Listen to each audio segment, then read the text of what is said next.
오늘 구경꾼에 대해서 생각을 좀 해보려고 합니다. 두 증인에게 하늘로 올라오라고 지금 간격적인 초대를 하셨는데, 첫째로 하늘로 올라가니, 첫째로 원수가 두 증인의 승천을 지금 구경한다 그랬어요. 예, 12절입니다. 시작. 하늘로부터 큰 음성이 있어 이리로 올라오라 함을 저희가 듣고 구름을 타고 하늘로 올라가니 저희 원수들도 구경하더라. 두 증인이 이제 사흘 반 만에 살아나가지고 하늘로부터 큰 음성을 듣습니다. 그것은 바로 하늘로 올라오라. 예, 간격적인 초대를 받은 거예요. 지금까지 십자가에 못 박혀서 죽고 조롱을 당하고, 근데 자기 발로 일어섰는데 그냥 하늘로부터 이제 올라오라는 큰 음성을 들었습니다. 이 주님의 뒤를 따라 작은 예수들이 잘 죽어지면 반드시 부활하고 승천하게 돼 있고, 하나님의 권능은 반드시 교회 공동체를 그리스도 안에서 다시 살리신다는 이것을 지금 이제 보여주는 것이에요. 물론 이들의 부활이 자기들의 공로로 된 거 아니에요. 부활의 첫 열매 되신 예수님이 먼저 죽었다가 살아나셨기 때문에 우리는 그냥 따라가는 거예요. 내 공로로 살아나는 거 아니에요.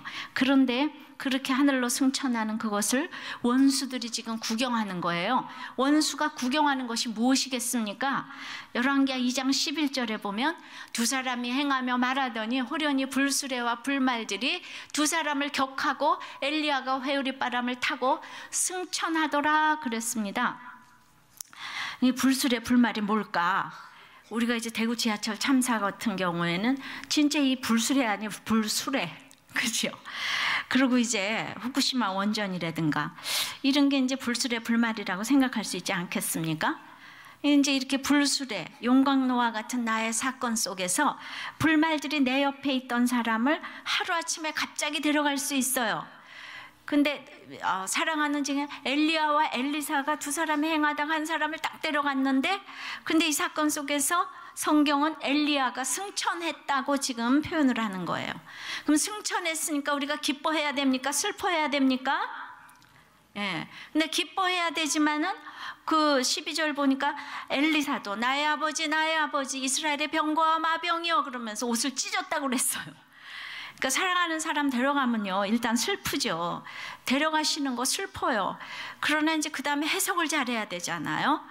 저도 남편 세상 떠나는 것이 뭐 그렇게 기쁘겠습니까? 제가 남편 떠난 간증을 어떤 집회에서 하고 나서 어떤 분이 저한테 상담을 하겠다고 그래서 막 이제 은혜스러운 끝에 상담을 하는데 이분이 이런 상담을 하는 거예요.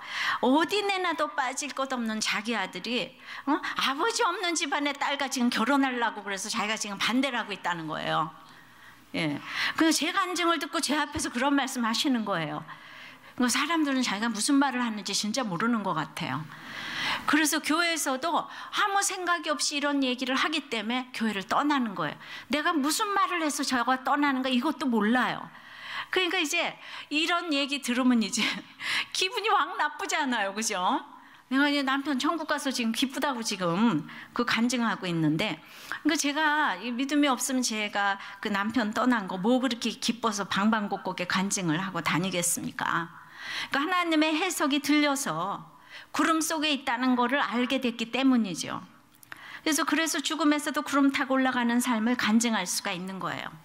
그러니까 복음을 전하면 이 세상은 다 원수처럼 여기잖아요. 광신이라고 그러고. 그러니까 내 원수들이 복음 전하는 나를 조롱하고 있는데, 야 그렇게 살더니 꼴 좋다 이제는 과부까지 되었구나 이럴 거 아니겠어요? 얼마나 과부가 사람들이 무시하는 겁니까? 어떤 사람은 남편이 죽었는데 재혼을 했는데 그 남편도 또 죽었대요. 근데 양쪽에서 딸이 있는 거예요. 그냥 엄마가 그냥 교회를 다니는데 그걸 비밀로 하고 사는 거예요. 그냥 무슨 큰 죄진 것처럼. 뭐 과부가 죄입니까? 예. 그래가지고 예. 우리는 그렇게 그냥 그 창피한 게 많고 그 하늘로 올라가는 사건 속에서 이렇게 구경꾼이 되어서 예, 실체를 보지 못할 때가 참 많이 있어요. 남편이 문자적으로 구름 타고 천국에 갔고 나 또한 이 세상에서 과부가 되었다고 슬퍼하지 아니하고 죽음 앞에서 하늘로 올라가는 간증을 하니까 원수가 간담이 서늘해서 구경을 할 수밖에 없는 것입니다. 그러니까 저는 그렇다고 여러분들 보고 그렇게 과부가 어쩌고 저쩌고 뭐 이런 얘기를 하지 않았으면 좋겠지만은 과부들은 또 과부지 뭐라고 부르겠어요. 그런 것 때문에 상처 좀 받지 말아요. 과부라 그랬다고 교회 나가는 건 뭐예요? 과부라 그러지 뭐라 불러요 그럼? 에? 과부 주제, 그럼 과부 주제지 무슨 주제예요? 그러니까 이제 그런 얘기를 하면 다 기분이 나빠서 돌아가시려고 그러는데 다 자기를 잘 인식하시기 바랍니다. 가난뱅이 주제, 그럼 내가 가난한 걸 뭐라고 부릅니까? 예. 앞으로 부자가 될 사람 이렇게 부르면 됩니까? 예. 그러니까 우리가 좀 이제 이렇게 다 좀 자유하자고요. 예. 그래가지고 이제 그렇게 내가 이제 천국 가는 이 얘기를 하니까 다 원수들이 구경합니다. 사망아 너희 쏘는 것이 어디 있느냐. 고린도전서 15장에 그 말씀이 있지만은 저는 사망에 쏘이지 않았어요. 이 세상 사람이 가장 무서워하는 것이 죽음인데 죽음을 겪어본 것이 얼마나 사명을 감당하는데 도움이 되는지 모르겠습니다. 죽음 앞에서 구름 타고 하늘로 올라가는 간증을 하는 것이 지금 이제 원수가 구경을 한다고 그랬어요. 그렇게 구경꾼으로 있으면 평생 올라가지 못합니다. 조금 더 자세히 사도행전 1장 9절에서 11절 말씀 보겠습니다. 이 말씀을 마치시고 저희 보는 데서 올리워 가시니 구름이 저를 가리워 보이지 않게 하더라. 올라가실 때 제자들이 자세히 하늘을 쳐다보고 있는데 흰옷 입은 두 사람이 저희 곁에 서서 가로되 갈릴리 사람들아 어찌하여 서서 하늘을 쳐다보느냐. 너희 가운데 하늘로 오신 이 예수는 하늘로 가심을 본 그대로 오시리라 하였느니라. 그러니까 지금 자세히 예수님이 승천하신 거를 바라보고 있는데 구름 속에 가려져 버렸어요. 제자들이 막 자세히 쳐다보고 있으니까 지금 천사들이 어찌하여 쳐다보느냐 그러니까 이건 칭찬하는 겁니까? 욕하는 겁니까? 예? 칭찬하는 거에 뭐예요? 너희들 그렇게 쳐다보면 안 된다는 뜻이죠. 그러니까 이제 예수님은 이제 가셨어요. 십자가에 못 박혀서 있다가 이제 가셨어요. 가시니까 이제 하늘만 또 쳐다보고 싶은 거예요. 그동안의 삶은 생각하지 아니하고, 그 예수님은 사마리아와 땅끝까지 증인이 되라 이 명령을 하시고 그리고 이제 승천을 하셨는데 너희가 앞으로 누릴 영광은 지금 승천의 영광과 나중에 재림의 영광과는 비교할 수가 없는 거예요. 그러니까 지금 이제 허다한 증인들이 하나님의 영광을 찬양하는 그 재림의 영광을 볼 것인데 지금 뭘 보겠다고 그렇게 보느냐. 너희는 천국의 지금 지점의 영광을 맛보았지만 이제 본점의 영광을 맛볼 것이다. 근데 뭘 그렇게 보냐. 그러니까 여기서 이게 구경, 제자들이 아직 성령, 그 오순절 성령 강림이 안 돼서 육적인 것만 생각하는 거예요. 그러니까 누가 지금 간증을 했는데 간증의 주체이신 하나님을 보지 아니하고 현상만 보는 거예요. 그러니까 지금 내가 완전히 서울대학 갔어, 붙었어, 병이 났어 이 얘기를 하니까 눈이 동그래져가지고 그걸 지금 쳐다보는 거예요. 그러니까 나도 지금 저렇게 믿으면 그럼 가겠구나. 저렇게 믿으면 병이 낫겠구나. 이렇게 자세히 쳐다보니까 주님이 뭘 봐? 이러는 거죠 지금. 그래서 진짜 중요한 걸 봐야지. 여전한 방식으로 생활 예배 잘 드리고 본질이신 말씀과 이 믿음에 그 창념을 해야지. 그러니까 그러니까 제 간증을 듣고도 아유 그냥 내가 그냥 애비 없는 딸이라서 지금 반대를 했다고 이 얘기를 내 앞에서 하고 있잖아요. 나는 아주 하나님처럼 생각하고 얘기를 하는가 봐요. 그럼 하나님처럼 생각하면 제가 또 하나님이 돼야지 어떻게 하겠습니까? 그런 것 때문에 상처 안 받아야죠. 그러니까 매일 매달려서 보이는 현상에 날마다 놀라고 분석하고 쳐다보고 매달리는 게 많아요. 너무 열심히 살아도 이런 사람은 구경꾼밖에 안 되는 것입니다. 네. 그래서 불술의 불말 속에서 구름 타고 올라가는 사람이 있는가 하면 음부로 내려가는 사람이 있고 정말 내려가기 전에 이렇게 구경하는 사람이 있는 거예요. 자, 이렇게 나는 올라가는 증인인지 구경꾼인지. 근데 이제 여기서 생각을 해볼 적에 딴 사람들이 구경꾼이라서 나 믿는 거를 막 이렇게 정말 조롱하고 그런 부분이 있지만은 항상 느끼는 것이지만 이 세상에 무서운 것은 남에게 조롱받는 것이 아니에요. 그러니까 내가 인정받지 못할 때 내가 화가 나잖아요. 내가 조롱당하고 무시당할 때 진짜 무서운 것은 내 속의 원수가 그거 구경하는 거예요. 그러니까 누가 나보고 믿음이 좋다고 하지만 나도 조절이 안 될 때 이렇게 냉소적으로 구경하는 부분이 있어요. 쿨한 척하면서 냉소적으로 구경하는 부분이 제일 무서운 거예요. 그러니까 이렇게 하늘로 내 속에서도 다 갔으면 좋겠지만 아직도 살아있어가지고 올라가지 못해서 구경하는 부분이 있는데 그게 바로 원수라고요. 하나님과 온전히 합하지 못하는 부분이라고요. 예, 이해가 안 되시죠, 그죠? 예, 정말 이해가 안 되시는 것 같아요. 그러니까 이제 모든 사람들이 화를 내면은 제가 늘 얘기하지만 그 사람 안 보면 되는데 내 속에 화가 나는 건 내가 안 볼 수가 없잖아요. 내 속에 화가 나는 거.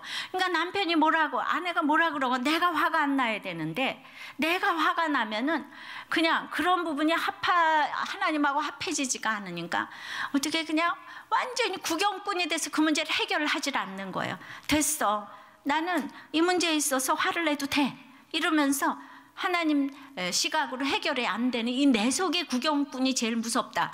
그러니까 제가 맨 처음에 핍박받고 이럴 적에는 내가 굉장히 불쌍한 사람이라고 생각을 했는데 이거 내가 깨달으니까 이런 설교를 하는 거예요. 그러니까 정말 이제는 내 속의 원수가 제일 무서운 거예요. 그러니까 내가 아직도 승리하고 있는 부분이 있는데 이렇게 안 되는 부분이 있다는 것에 대해서 내가 나를 용서하지 못하겠는 내 속의 구경꾼이 제일 무서운 게 아닌가. 예, 이렇게 구경만 하게 되면 두 번째는 이 구경꾼 중에 심판당하는 사람이 있는 거죠. 13절입니다. 그 시에 큰 지진이 나서 성 10분의 1이 무너지고 지진에 죽은 사람이 7천이라. 예, 그러니까 구경꾼 중에 공의의 심판이 행해지는 거예요. 참교회를 능멸하던 큰 성과 그 안에 사람들이 그 하나님의 진노로 심판당하는 첫 10분의 1이 무너졌어요. 구경하다가는 이렇게 무너집니다. 10분의 1은 11조 개념으로 이해를 하시면 돼요. 우리는 다 이제 죄의 싹수로 다 죽어야 하는 그런 정말 인생이지만은 애굽의 장자만 죽인 것은 그래도 하나님 불쌍히 여기셔서 10의 1만 죽이신 거예요. 그러니까 우리가 11조 개념으로 모든 것이 하나님 것이지만 우리 10의 1만 드리는 거는 정말 이건 신앙 고백인 거예요. 그러니까 11조를 안 하는 건 여러분들의 진짜 이 모든 것이 주님께로 왔는데 그 중에 10의 1을 떼어서 하나님에 대한 신앙 고백을 하는 것이지 무슨 하나님 앞에 지금 교회에 세금 내는 게 아니거든요.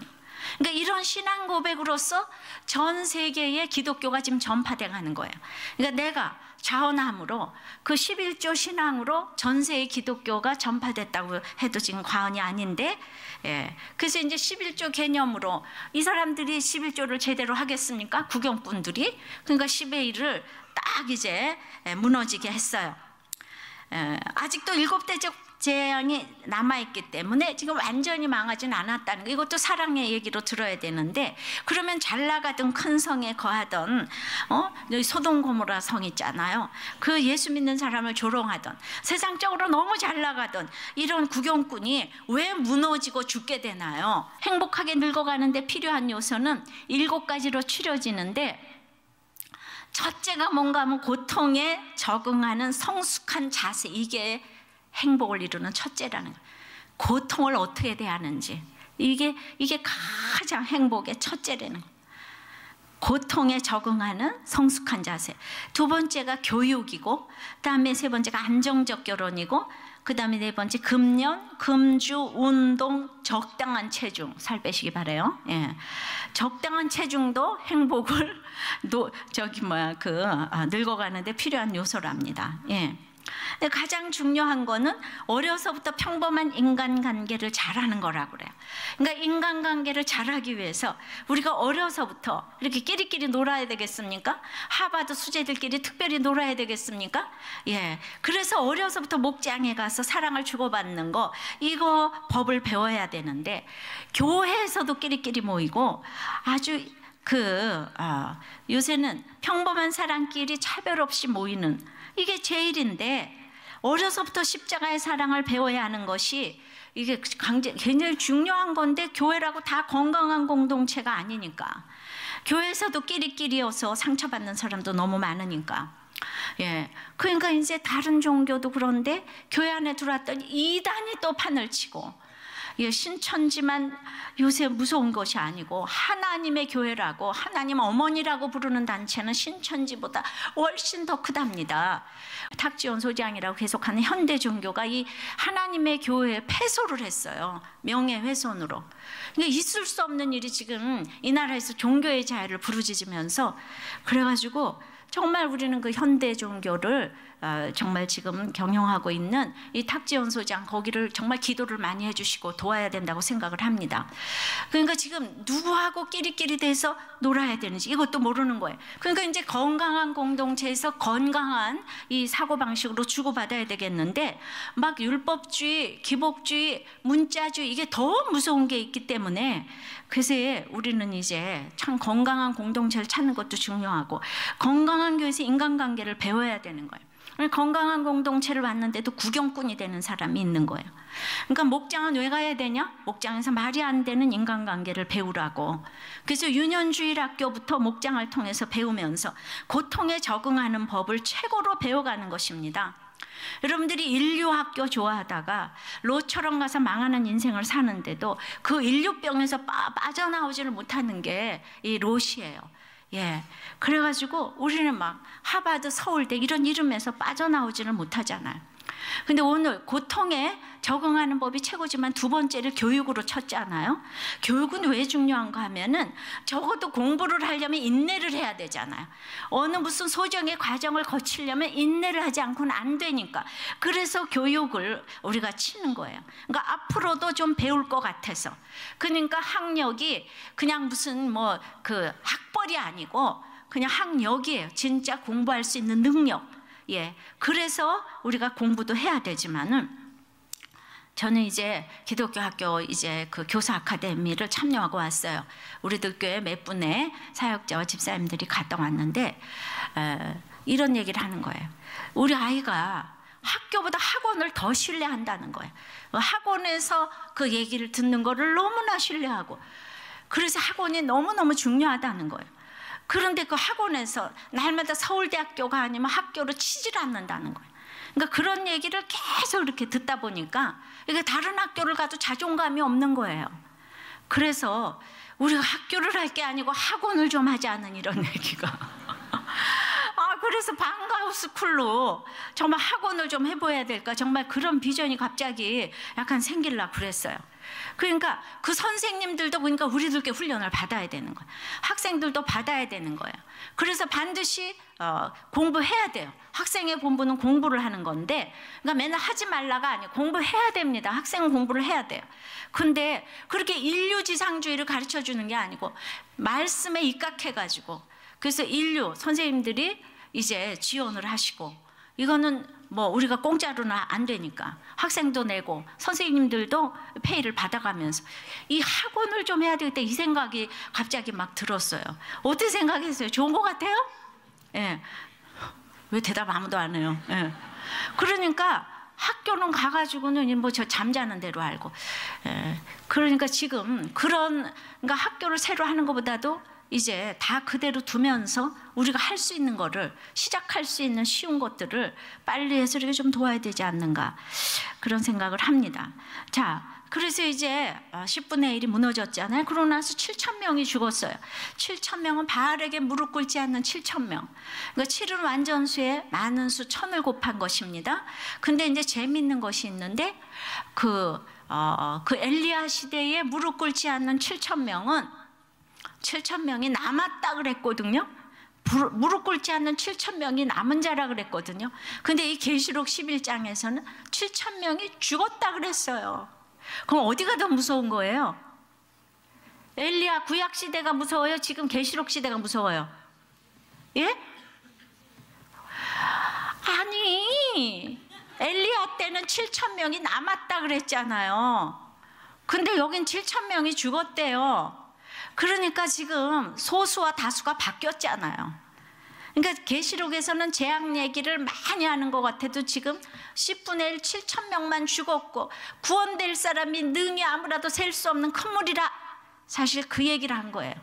공의의 하나님이지만 정말 계시록은 사랑의 책이라는 거예요. 이게 무서운 책이 아니에요. 진짜 무서운 책은 구약의 책이라고요. 그러니까 거기 너무나 못 깨달으니까 7,000명밖에 안 남았다 이 얘기를 하는 거고, 여기는 앞으로 10분의 9가 남았다 이 얘기를 해서, 우리가 아무리 원수가 심판당한다고 해도 하나님의 사랑을 여기서 맛볼 수가 있어야 된다는 것입니다.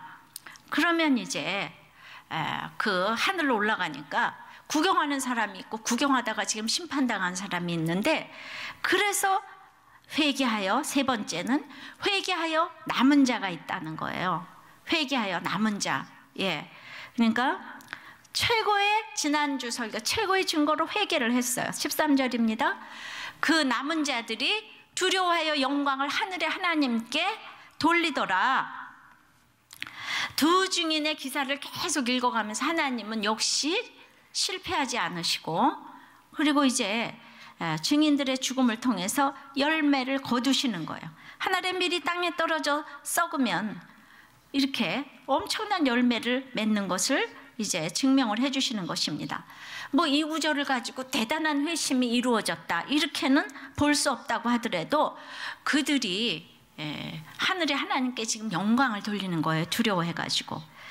모든 무릎이 예수의 이름 앞에 꿇어 엎드려서 모든 입으로 예수 그리스도를 주로 시인하는 그때가 머지않아 성취될 것임을 의미하는 것입니다.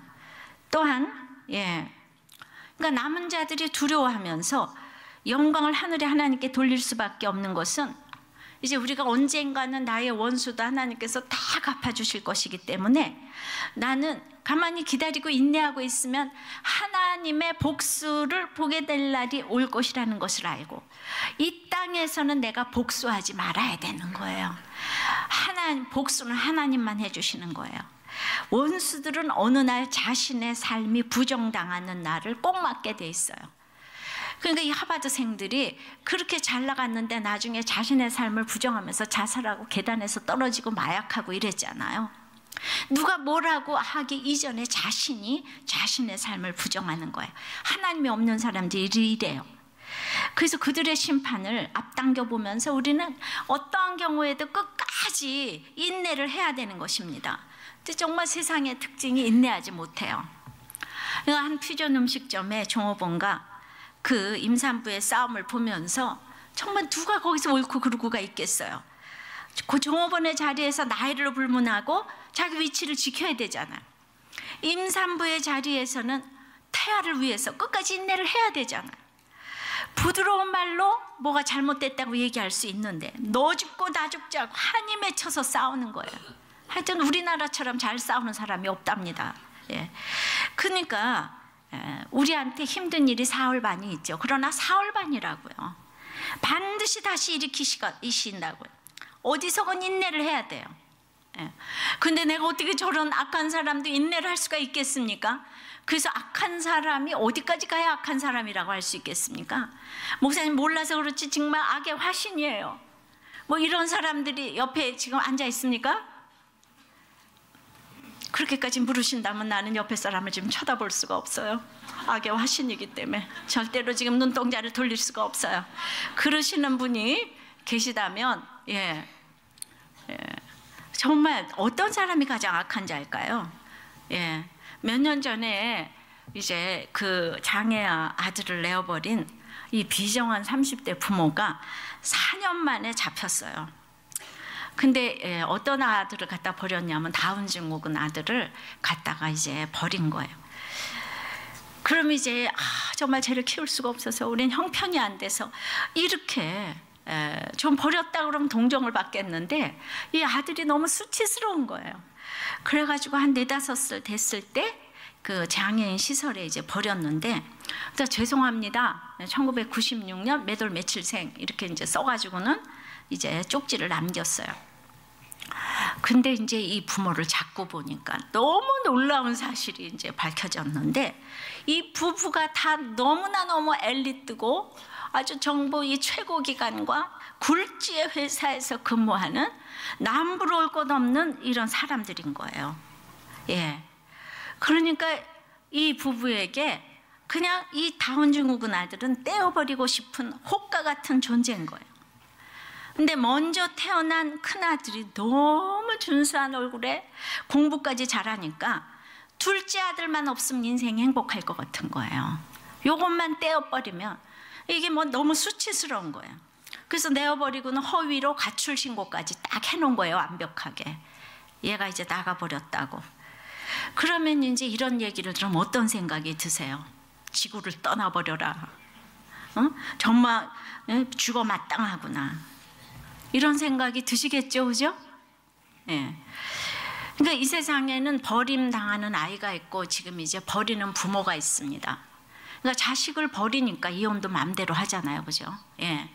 그러니까 이제 내 생각에, 그러니까 버리는 부모가 있고 버림당하는, 그러니까 버림당하는 아이가 불쌍합니까? 버리는 부모가 불쌍합니까? 나 이걸 묻고 싶어요. 버리는 부모가 불쌍합니까? 버림당하는 아이가 불쌍합니까? 예? 예. 그래도 누가 조금 더 불쌍해요? 예? 예. 그래도 아무 죄 없이 버림당하는 사람 하나님 전적으로 좀 지켜주시지 않을까요? 근데 버리는 사람은 하나님이 손을 좀 보셔야 되잖아요. 사실 더 불쌍한 사람은 버리는 사람인 거죠. 여러분들의 좀 이렇게 사건에 대한 그 해석이 좀 제대로 항상 돼 있으면 좋겠어요.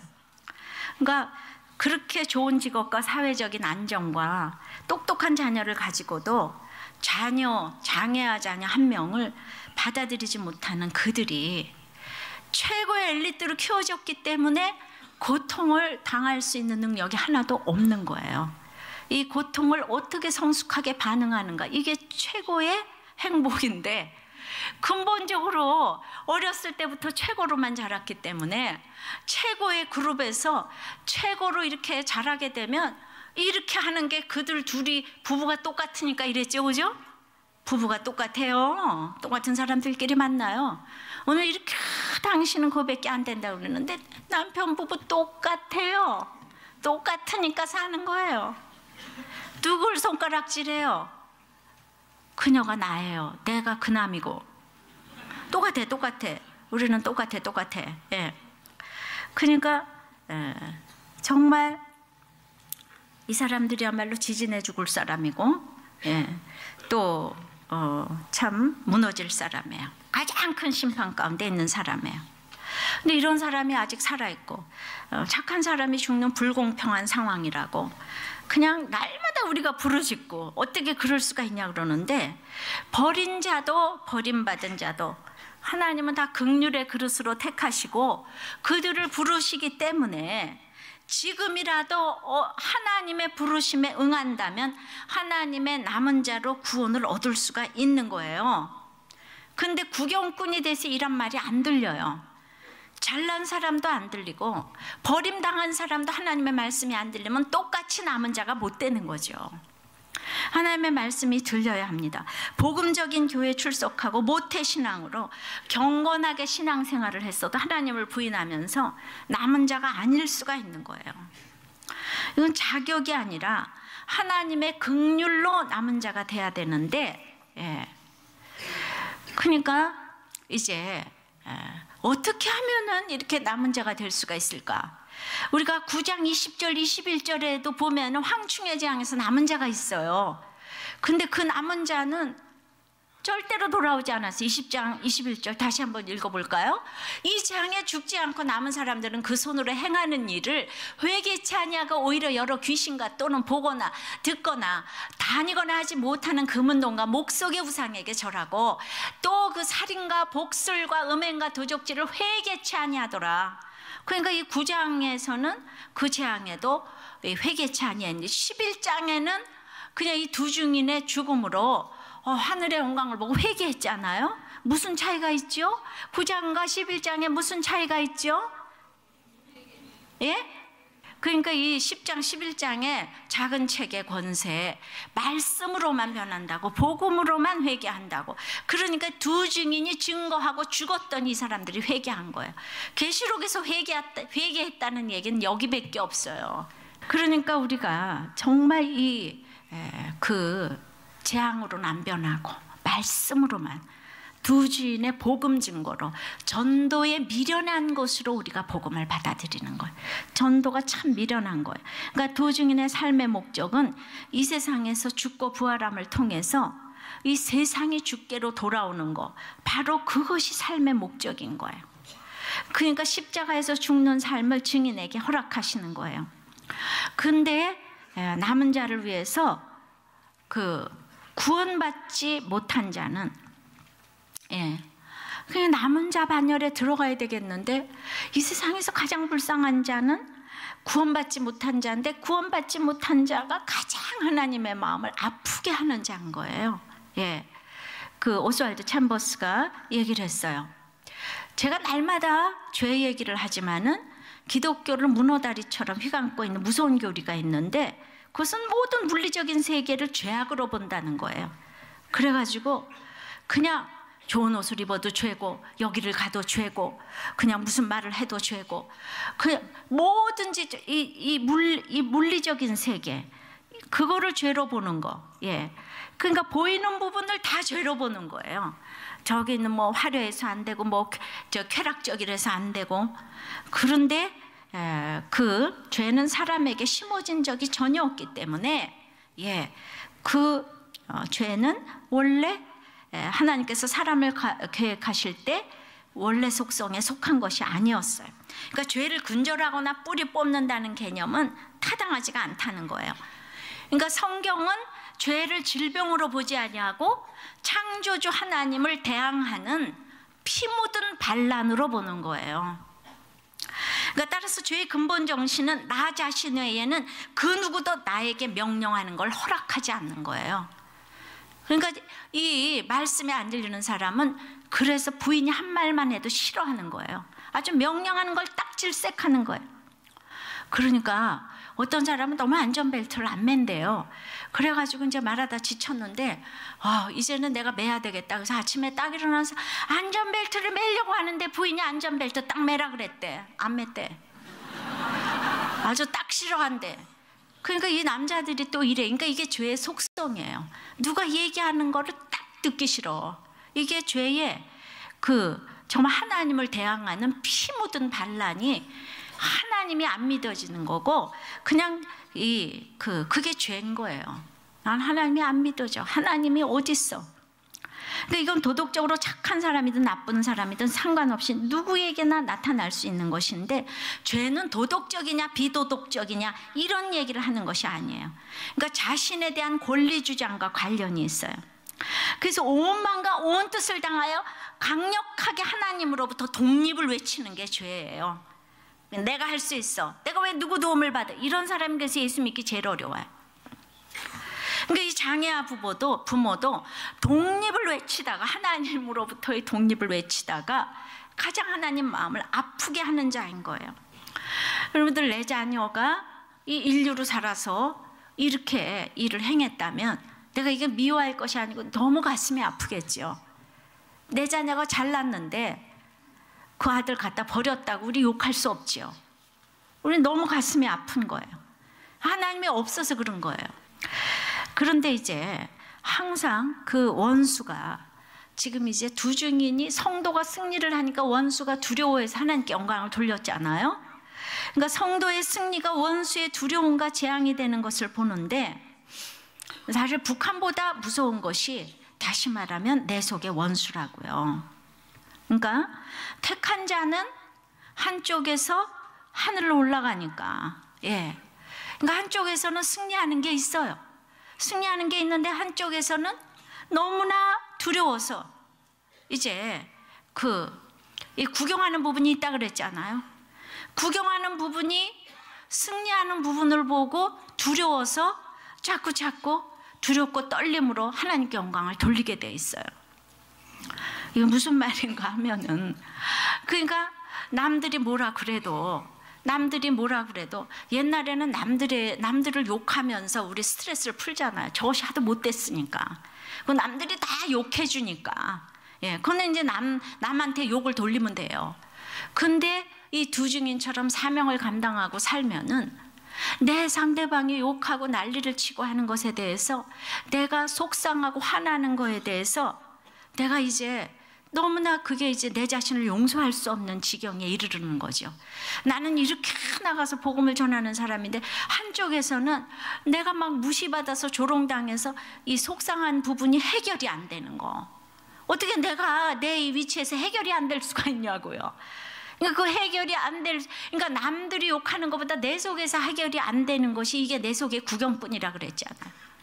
예. 그런데 그 구경꾼이 가만히 잠자고 있는 게 아니고 안 믿는 사람은 구경하다가 심판받아서 죽겠지만은 나는 한쪽에서 자꾸 승리를 하게 되니까 한쪽에서 그걸 보고 두려워가지고 또 달라져 가더라고요. 성도의 견인이라고 그러는 거예요. 그러니까 여러분들은 이제 다른 사람이 간증할 때 굉장히 그 도전을 받잖아요. 그래서 달라져가고 하나님께 영광을 돌리잖아요. 그게 간증이 필요해요. 그런데 이제 거기 더 나가서 내 속에서도 내가 간증을 할 때 두려워 떠는 내 속의 부분이 있어요. 나는 이렇게까지 간증을 하고 이렇게 살아서 되겠어? 이런 마음이 들어가니까 성도의 승리로 원수가 이제 그렇게 두려워하면서 하늘의 하나님께 영광을 돌리는데 항상 모든 문제는 남한테 있는 게 아니고 나한테 있다는 거예요.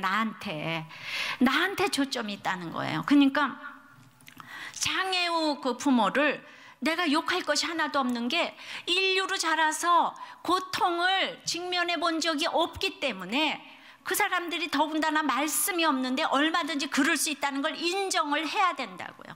그래서 불쌍히 여기고 그들을 전도하고 주님께로 인도하는 그 일을 못한 내가 회개를 해야 되는 거지. 그러니까 그 집의 부모라면은 내가 정말 예수를 안 가르치고 복음을 안 가르쳤기 때문에 저렇게 했구나, 내가 회개를 해야 되지. 자고로 문제하는 없고 문제 부모밖에 없다고 그랬는데 어떤 것도 내가 예수를 안 가르치고 말씀을 넣어주지 못한 내가 회개를 해야 되고, 그리고 이제 그런 죄를 가장 심하게 짓는 사람들이 가장 불쌍한 사람들이라는 거. 근데 뭔가 이렇게 그렇지만 당한 사람도 예수 안 믿으면 똑같은 죄인인 거죠, 그죠? 그러나 당한 사람은 이게 그냥 근본적으로 이렇게 낮은 마음이 되기 쉽기 때문에 그래도 주님께 돌아오기가 쉬워요. 그러니까 금은동 목석에게 절하는 사람들, 이게 모든 게 너무나 금그릇으로 갖춰져 있는 사람들은 뚫고 들어가기가 어렵기 때문에 정말 금그릇은 불쌍한 사람들인 거예요.